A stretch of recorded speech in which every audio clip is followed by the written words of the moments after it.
Welcome everybody. You're very welcome to this online conference, a new thing for us in the Scottish Handball Association. And I'm very pleased to have one of Scotland's key leaders in sport with me today to have a wee chat. Stewart Harris, who's the Chief Executive of Sports Scotland. Hiya, Stewart. Hi, Ian. Now, you're a passionate advocate for joining up across sectors and across different sports for collaborating to get better results. And I'm really pleased that you can join us today. We've got a lot of people joining us from outside of Scotland. So in a wee second, I'll ask you to talk a wee bit about the work of Sports Scotland, to explain it, Sure. to contextualise it. Really, really helpful. But before that, tell us a wee bit about your sporting journey. I think you've got a bit of a background in basketball, is that right? Yeah, it's an interesting story. But first of all, Ian, congratulations to yourself and the team for putting this on. It's a fantastic advert for your own sport, but I'm loving the wide agenda you're getting into. That's what sport has to do. We have to kind of look across what we all do beyond what we do directly, but we have to look beyond that. So congratulations. I hope it goes well, and I'm delighted to be able to contribute. So my journey, an interesting one, PE teacher to trade. Spent a lot of time in schools in Dundee. Loved it, absolutely loved physical education, but never had the intention of continuing that for life, really. Always wanted to do something different. And my passion was basketball, coached at club level. Wasn't much of a player, to be honest, but did my best. But really got into coaching. It's such an interactive sport where coaches can do the prep, you can be involved with the athletes, but you can actually have, if you're sensible, there's a lot of coaches aren't quite so sensible, but if you're sensible, you can influence the game. And I love that, both at club and international level. So that journey was good. And then got a job as the head of youth sport for Sports Scotland, a range of 9 different sports. Unfortunately, handball wasn't one of those. But it started me off in a career in Sports Scotland that I've really enjoyed. And if I look back on the whole journey, I've been privileged to be a teacher, a coach, administrator, a leader, and hopefully still got a bit of life in me yet to achieve more for sport, which is something it's so close to my heart and my life. It's difficult to over-talk it. Yeah, I think you once told me you were an absolute sports nut for every sport, which I guess helps in your line of work. And it's interesting to hear you talk passionately about basketball in particular. You sort of alluded to handball. So, you know, we're a minority sport in Scotland and the UK, although much bigger in many other parts of the world. What's your experience or perception been of handball, both here in Scotland and wider afield? Well, you probably guess what I'm going to say first. And I've known Stevie Nielsen for quite a wee while, so there's the introduction right there. I've never come across anybody who's as passionate and enthusiastic. I mean, there's lots of people that are on top of, love their sport, want to contribute, but Stevie's in a different league of his own. If he's out there listening, all the best, big guy. On the playing side, I've been lucky. You know, I first went through this job, really, the Delhi Commonwealth Games, London Olympics and Paralympics, and then obviously the Glasgow Commonwealth Games, but it was really at the top level.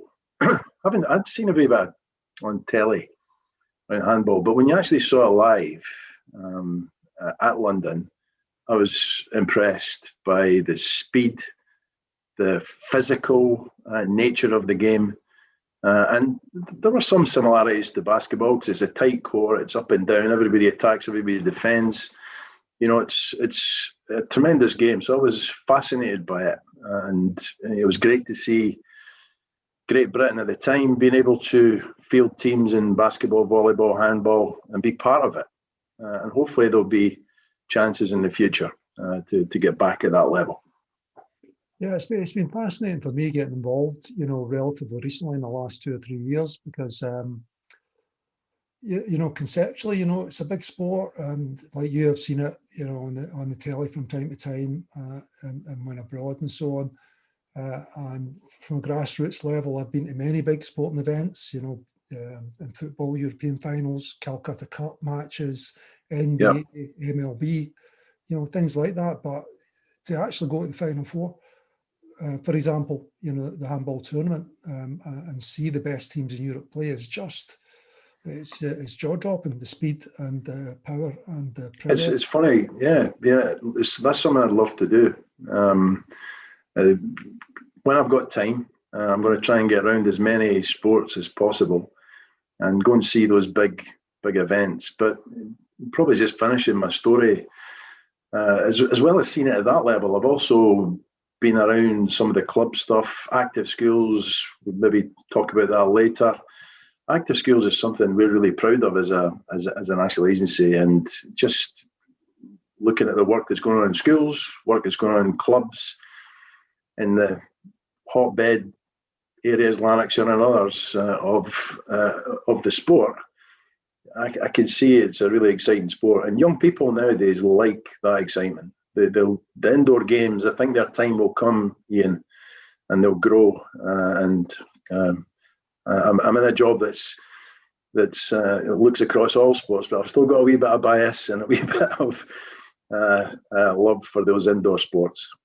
Yeah, cool. It's particularly handy in Scotland, right enough, for our lovely mixed weather. You bet. We will talk a wee bit more about active schools, and there's a great panel session coming up shortly later on today, which explores that in more detail.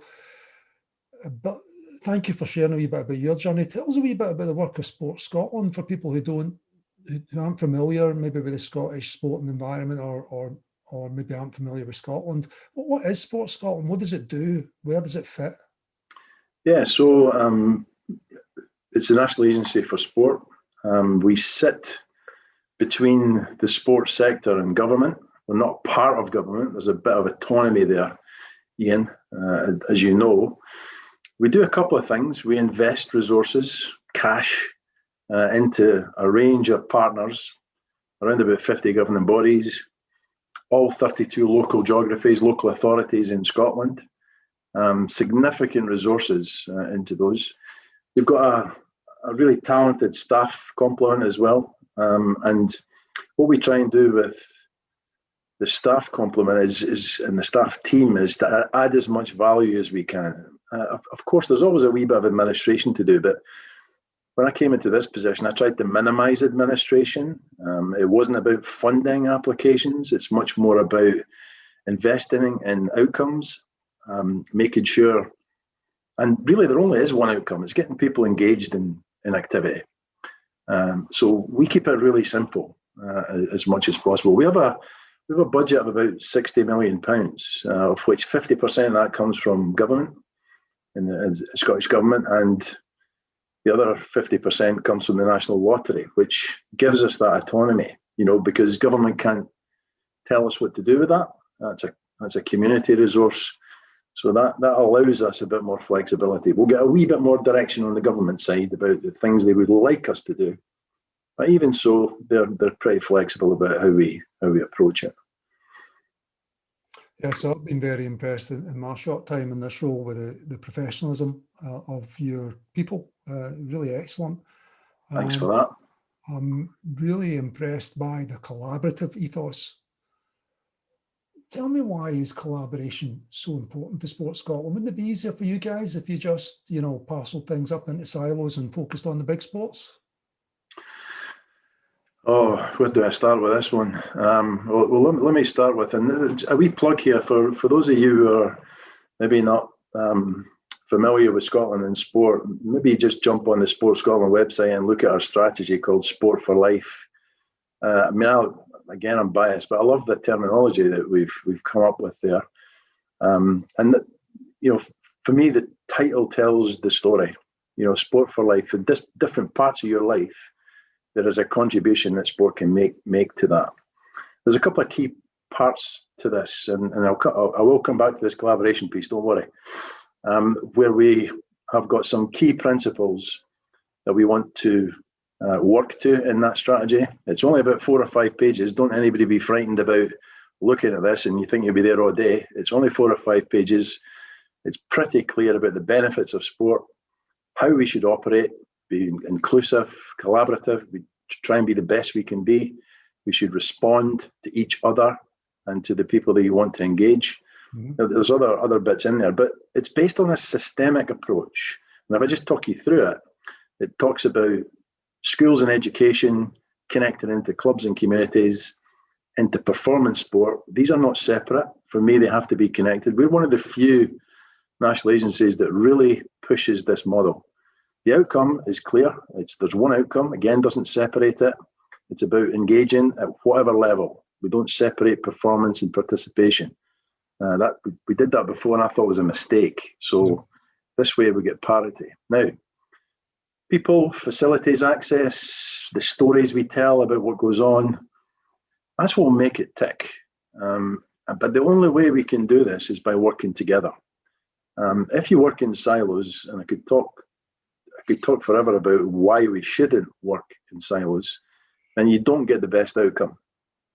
You don't get the best approach either, because it's inconsistent.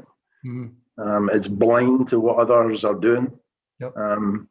But when you collaborate, it's a different ball game. Now, there's different words for it, Ian. We've used the word partnership before. That was an often abused word. It was, I think, misunderstood. People used it very tritely without really understanding what it meant. And for me, a partnership or a collaborative approach is a common aim. You've got a commitment to work together. You've got a commitment to put resources to achieving those common aims. Critically, you've got to communicate with each other regularly. And then lastly, you've got to celebrate and then consider how you improve. And if you actually work to that little formula, then collaboration is actually really easy. But unfortunately, there's still too many people don't do that. And they work in their own wee space. So how do you go about trying to, get across some of those silos? I'm thinking particularly here about the agenda for sport as a driver of well-being, a facilitator of mental health.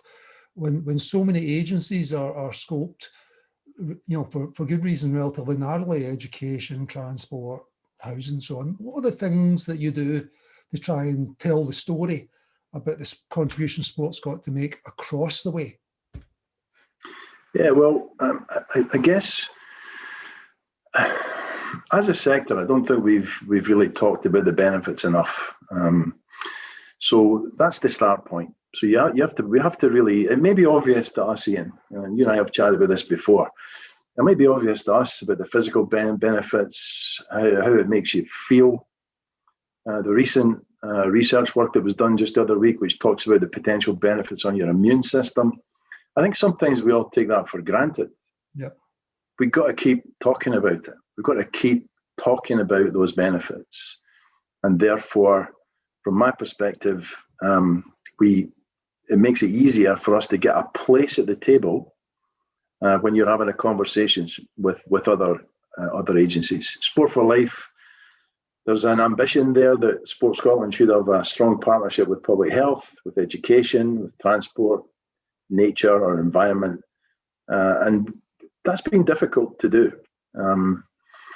But if you are able to have the hard conversation about how your minds might meet, how your assets might work together, it's a really rich conversation. We've just completed a really strong partnership with Public Health Scotland.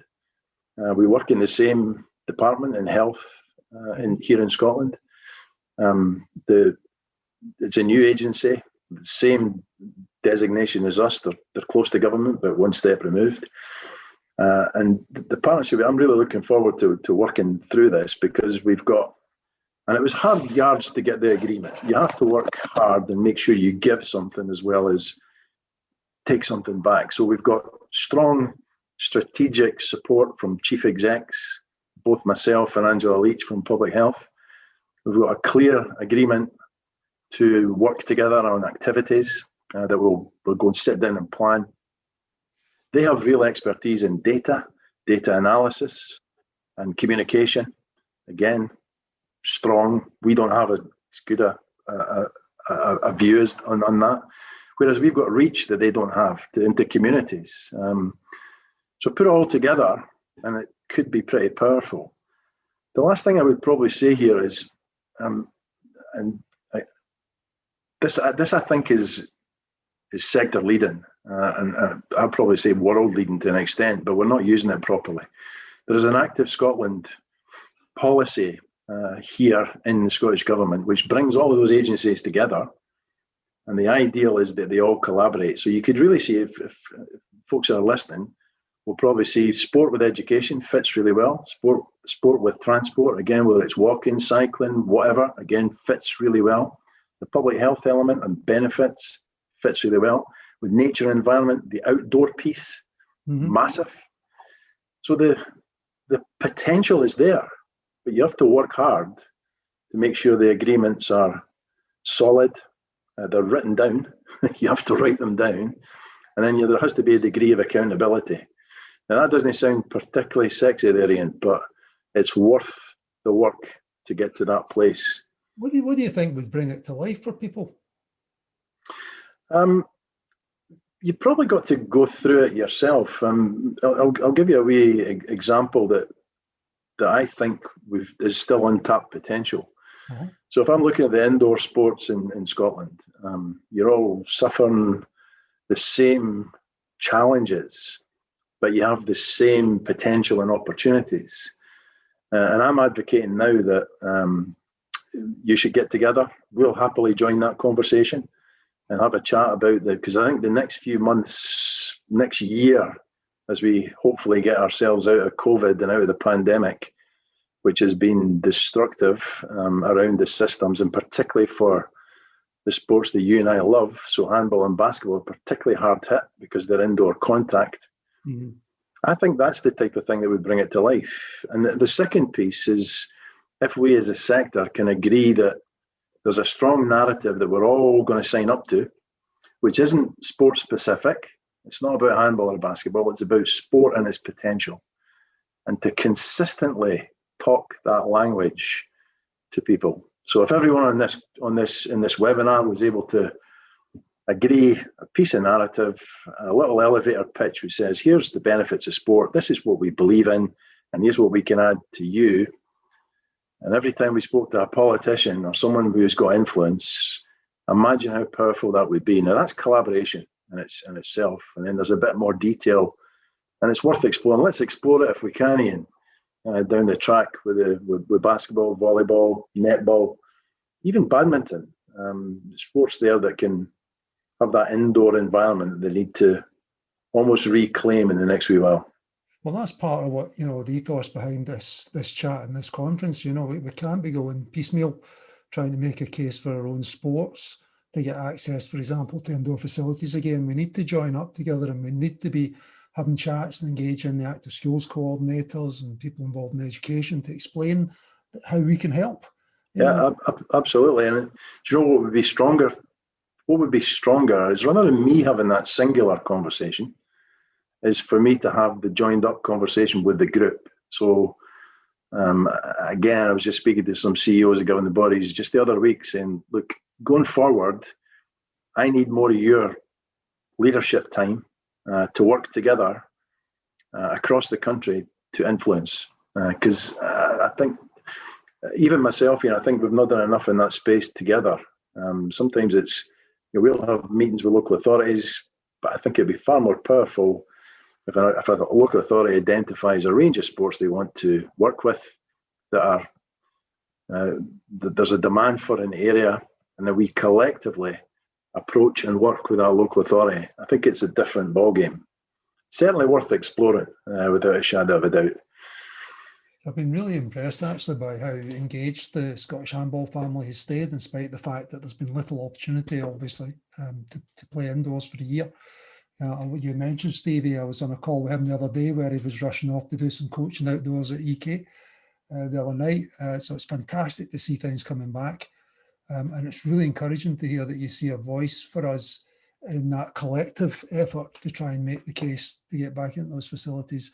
If I'm a Scottish handball club, looking to get back started, if I'm looking to help with this conversation, what are the things that I can do? What, you know, I might not bump into a politician as often as you do, but what are the things that I can do to help make this case? Listen, everyone's got a role, but this is where I say the governing body really has to work. So Steve and his team have to work really closely with the clubs, because there's a joined up conversation there that's required. And this is where I think the professional workforce in sport can help the clubs with that type of debate. But there are ways in which you can promote what you do positively, and that all helps. There are different levels of influencing. So just being able to showcase a bit more often. Sometimes we get a bit sucked into the nitty-gritty of train, play, whereas maybe we should just add a wee dimension to that, which is a bit of socialise and influence. I think the time we've had during the COVID pandemic to really think through what's worked, what's worth having a go at, what's worth trying to do differently.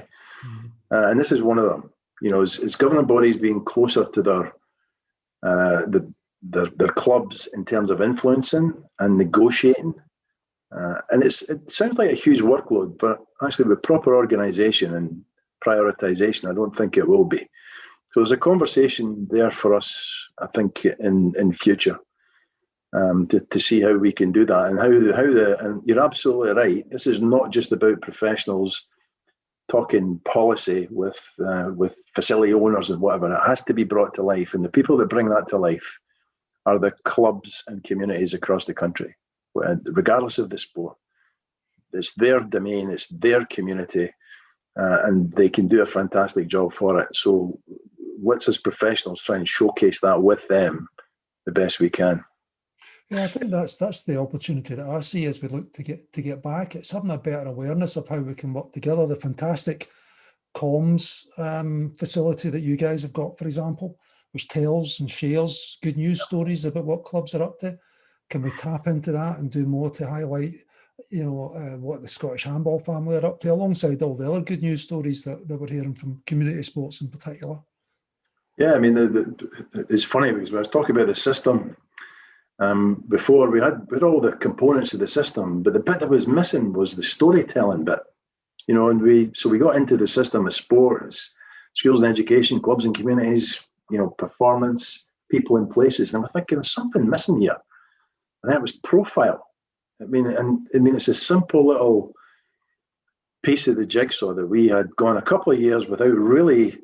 We still did some, don't get me wrong, it's not as if we were doing nothing at all, but we've just jumped at another couple of gears because the storytelling piece, how things are in communities, how sport impacts on individuals, on young people, on families, it's a different call. And we've had lots of great stories again through the pandemic, Ian, where we've been able to highlight just what a great job sport has done in their own communities without being able to play or do the things that they were used to doing and loved doing. They've got their sleeves rolled up and helped out the vulnerable in communities, worked with young people outdoors, anything to try and keep things positive and proactive. And I've got to commend local volunteers around the country, active school teams, for the job that they've done. So again, if any of you are on this, on the call and on the webinar, thank you very much for everything you did, because it has stood us in good stead. There's no doubt that the chatter around politics at the moment is down to those kind of things. So don't underestimate the impact you've made in your own communities and also across Scotland. It's easy to get, I know from my own involvement in grassroots sports, it's easy to get discouraged by the perennial problem of facilities, for example. You know, yeah. It is a thorny problem. And if the question pop up from my friend Fergus Reid, who's involved at Giffnock Soccer Centre, they're campaigning for Scottish Government commitment to invest in coordinating the opening facilities with councils and leisure trusts. This is specific to football, but it's a generic problem. He's asking if you think enough is being done to open up facilities again to people to facilitate that community involvement? It's a great question. Now, let me be candid with everybody. Again, this is the biggest issue that we'll face in the next 6 months. Is enough being done? I think we're doing as much as we can right now, but we're going to have to mobilise the community as well as the professional workforce to engage in conversation, but also be realistic about what's possible. It's my view that we have to look at the model of how facilities are sustained. You know, there's a number of leisure trusts across the country, about 27. They do a great job. They do a brilliant job, but they're under-resourced in my mind. So therefore, having gone through, if there's an economic model there, whether it's a school or a leisure centre, it doesn't really matter. If there's an economic model, then the last year has been catastrophic. So we don't yet know what the impact of that will be. And we need to have some pretty strong conversations and be prepared to advocate and influence, but also listen and understand as to what's going on, because I don't think this is going to be easy. On the school front, I think it's going to be the next school year. It'll be August before things settle down. That might be a good thing for us, because I think we just spend time trying to organise ourselves, continue to play outside. Hopefully we'll get some good weather, but really get organised and spend the time advocating and influencing and talking to your local authorities, the club owners, get close to the head teachers in schools. But it has to be organised and coordinated. I mean, I know a little bit about Giffnock. They're a big soccer centre. They've got a big community profile. There's a lot of outdoor stuff there. I know they've got ambition to do other things as well. And that's exactly what's needed, is bringing resources, sports together in a hub-type model and use that strength. So there's plenty being done, but I do understand the financial challenges that are facing facility operators right now. And I want to help. I want to be sympathetic, but I also want to understand the steps we all need to take to go forward. It's a toughie though, and again, I'm just being honest. This is going to be the hardest thing to crack in the next 6 months. So collaboration again is key, and also a bit of patience. It's an issue for lots of sports. It's a big issue for us in handball.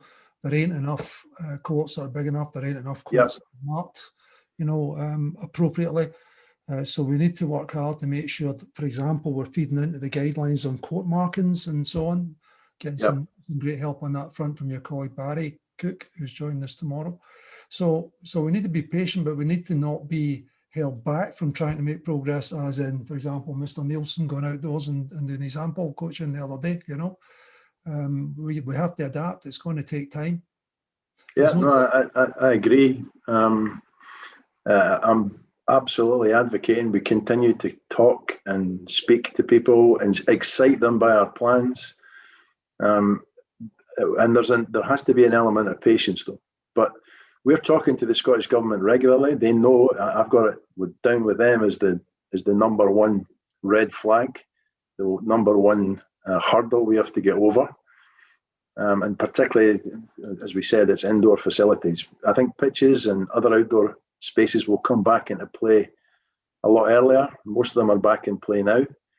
But the financial landscape bothers me a bit, because I just think we could see some facilities potentially being lost. But on the other side of it, there's a wee opportunity here as well, because where there may well be some rationalisation of local facilities, there may be opportunities for clubs to get together, communities to get together and offer to manage these facilities, use them for their own activities. In my book, they'll need help with that. So the local facility owner, the local authority, the trust needs to help the community take that on, because that's not an easy job.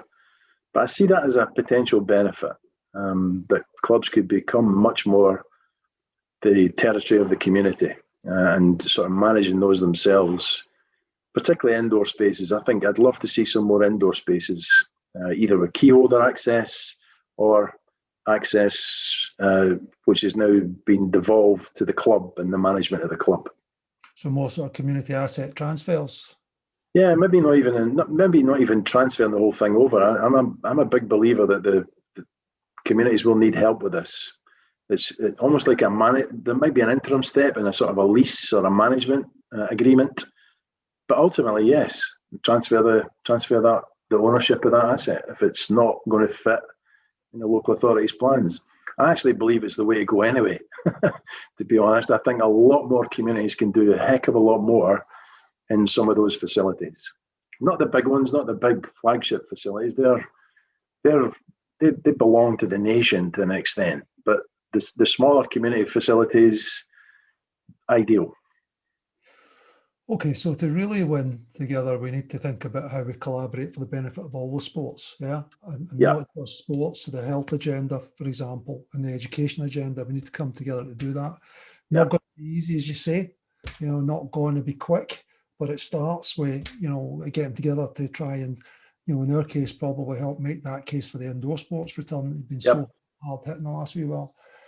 This last question requires a bit of imagination on your part. That'll be a toughie. You need to imagine that I'm your fairy godfather, right? And I can grant you one wish, right? One wish to really transform Scottish sports' impact on society, right? What would that wish be? Wow. Do you know, we're on the cusp of transformation if we can just nudge a few things that are already in place over the line. You could easily say tons of money, you could easily say access to loads of facilities, you could easily say that stuff, but there has to be something that connects government, national and local, into the what's on offer. The social benefits, the physical benefits, all of that. And for me, we've actually got one of the, again, it's a wee plug, anybody else, again, when they're not from Scotland, have a look at the Scottish Government website and look at the Active Scotland framework. I'm absolutely sure you'll be blown away by the potential of it, chaired by a minister, whether it's a minister for public health and sport, the two of them together are perfect. I think we're on the edge of that making a huge difference, the activity nation, the activity levels of the nation.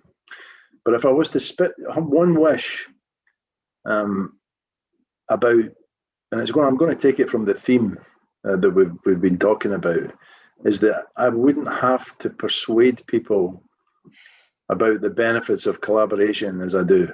I have some really challenging conversations where people, and it's absolutely their right to do so, but it's a difficult sell sometimes. And I'm not sure why. Maybe I'm just not good enough at selling it.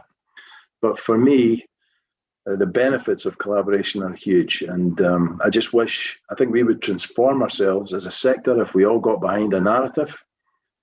We didn't compete with each other. We didn't slag each other off.